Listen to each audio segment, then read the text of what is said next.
Hi ma'am, good day po. I am Alejandro Paiton Jr. from BSISM 1 and 2.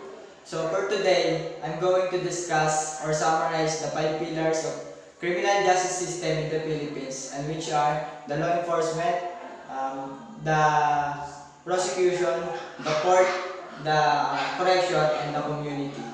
So that's the 5 pillars that I will discuss or summarize for today. So, the first pillar that I will discuss or summarize is the law enforcement. So, what is the law enforcement?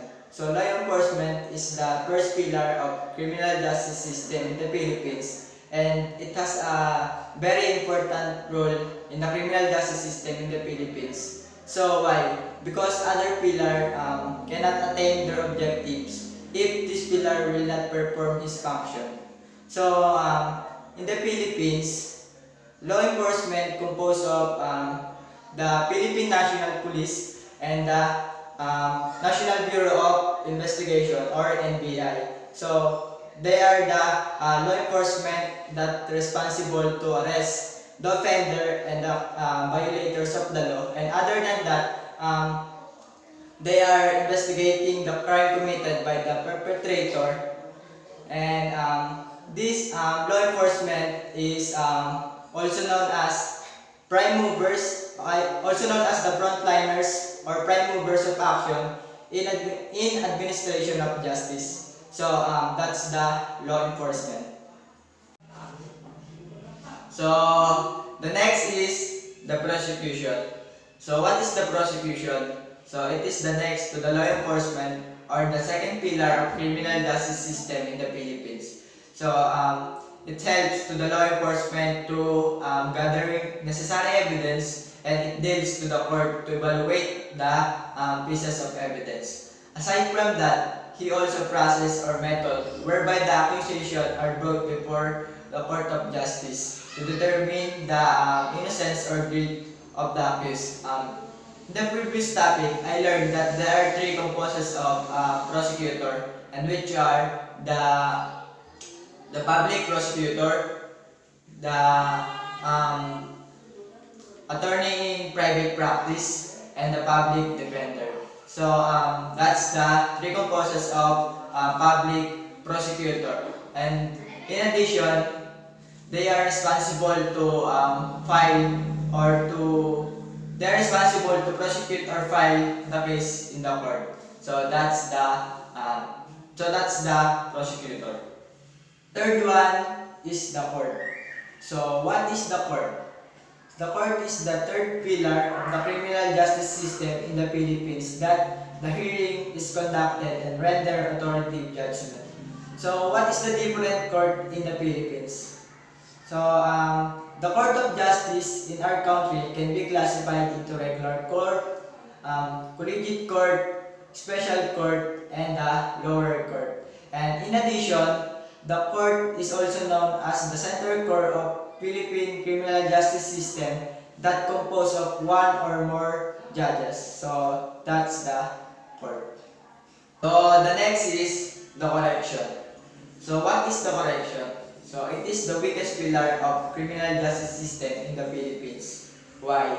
Because they are failure when it comes to reform the offenders to prevent them to returning in criminal life. Aside from that, it deals to branch of administration of justice charged to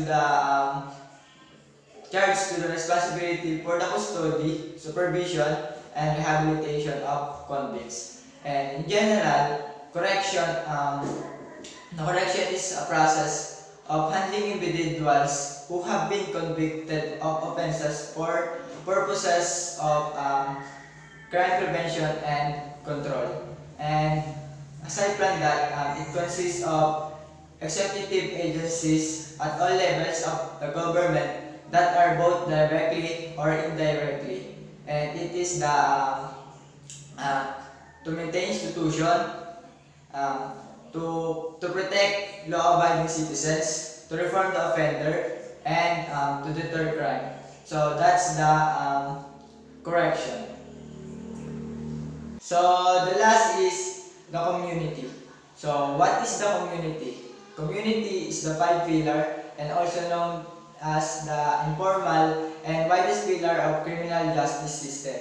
So community is the place where the criminals come from, and where he will return and will accept the re-entry and reintegration of the ex-convict. They are the sectors of the community that must be considered of the administration of criminal justice. The home. So the home is the cradle of the human personality, and school. Authority exercises over every child who is of school age. And next is the church. Church is the point out of the faithful, their relationship to God. Next is the government.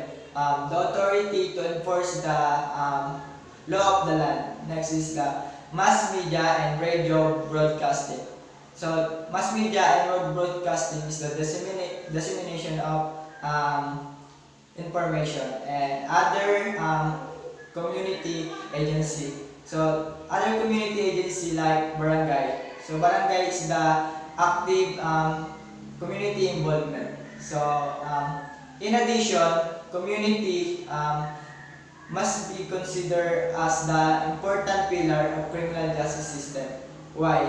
Because without this cooperation and coordination for those pillar, with those four pillar, the ends of justice will not be served. So that's the community. So that's it.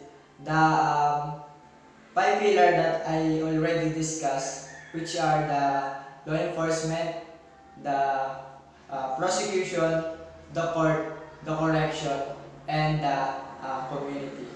Those pillars that I will discuss already, it is important not just in the criminal justice in the Philippines, it's also important for every individuals, especially for those persons who experience the mistreatment and deception. So the five pillars will help us to prevent or avoid the unlawful acts. So that's the end of discussion. Bye ma'am. Thank you po.